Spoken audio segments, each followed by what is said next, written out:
YouTube. Welcome back to Common Sense, Logic, and Reason. And I always ask from time to time, I always ask if you like what you're hearing, that you consider subscribing to this channel, and selecting the like button so you can get the notification of the uploaded videos, and as well as spreading the information, because we really need to spread the truth out there. But I want to, in this video, I want to revisit this whole,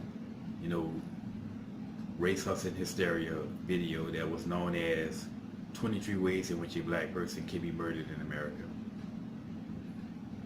Basically, this was just the race hustlers hyping up some of the more high-profile cases in which blacks were killed by police officers, and mostly police officers, as well as white people, and in the case of Trayvon Martin and Hispanic, George Zimmerman. But this is just yet another way for the race hustlers to hype race. And you may ask, well, why do they do this so much? Why in the world do they keep hyping and hustling race all the time?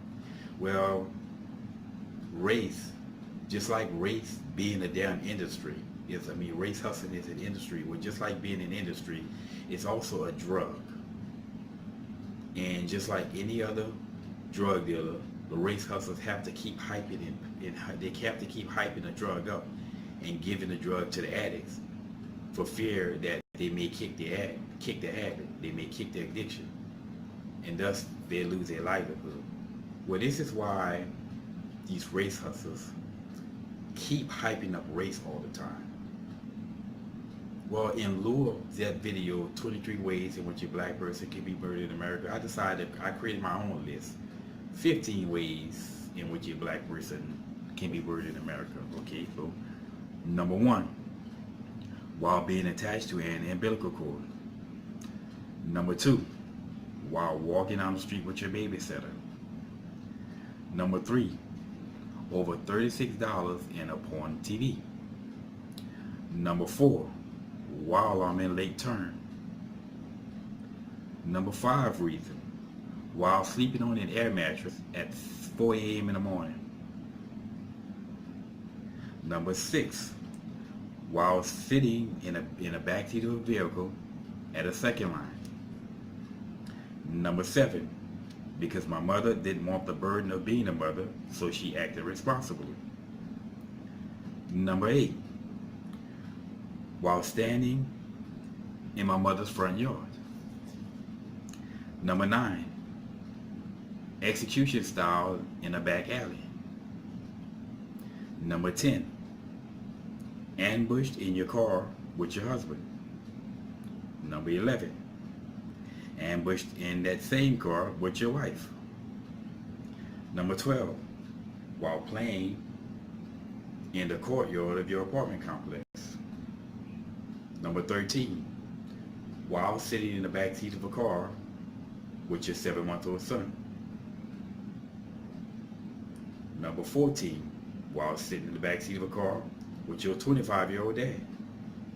And number 15, while standing near an apartment complex. Now, these are all cases in which blacks were murdered by other blacks. And most of these cases were in the city of New Orleans. Now, all of them wasn't, and I can't speak for the cases that weren't in the city of New Orleans, but the ones that happened here, there was no mass hysteria, there was no anger raised, there was no protest for neither one of these cases. And I would say all of them, in some of these cases, are far more heinous than Trayvon Martin and Michael Brown combined. But there was no outcry. At best you get, here in New Orleans, we may not protest when a black person is killed by a black person, but we'll celebrate with a second line. That's a common thing here. After the funeral, we celebrate with a second line.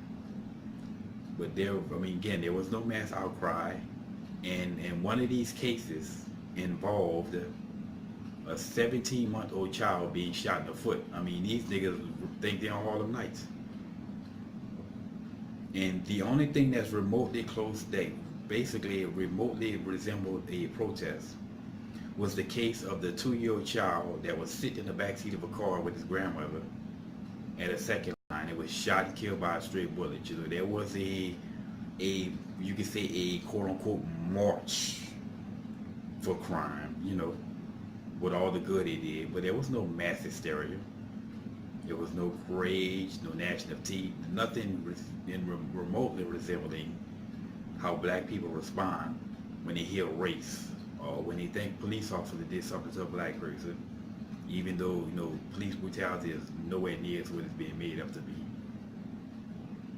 And as far as all of these, I keep hearing about these groups out there, all these groups out here who are quote unquote dealing with black on black crime and abortion. Well, where the hell are they? Again, I don't. Why aren't these people cutting up like Black Lives Matter?